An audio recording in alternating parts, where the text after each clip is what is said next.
ఆకాశంలో కనిపిస్తాను, దేవుడు నన్ను ఒక నిబంధన గుర్తుగా పెట్టాడు. నేనెవర్ని? రెయిన్బో. కన్యకగా ఉన్నాను, ఒక కుమారునికి జన్మనిచ్చాను. నేనెవర్ని? మరియా. రాయి మీద నిద్రపోయాను, స్వప్నంలో మెట్లను చూశాను. నేనెవర్ని? యాకోబు. మేము మంటల్లో నడిచినా కాలిపోలేదు. ఎవరిని? సముద్రం మధ్య దారిని వేశాను. నేనెవరిని? మోసెస్. చాలా పాటలు రాశాను, చాలా యుద్ధాలు చేశాను. నేనెవరిని? దావీదు. రాకుమారుడను, నేనొక మంచి స్నేహితుడను. నేనెవరిని?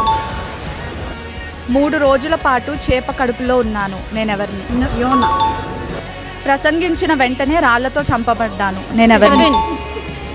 దేవుని పక్షముగా యుద్ధాలు చేస్తాను, కానీ నేను మనుషుని కాదు. ఆకాశాన్ని తాకే అంతటి ఎత్తున్న కోటను. నేనెవరిని? బాబేలు గోపురం.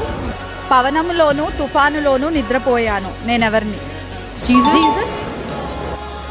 నీటి మీద నడిచిన మనిషిని, భయపడిన క్షణమే మునిగిపోయాను. నేనెవరిని? పేతురు.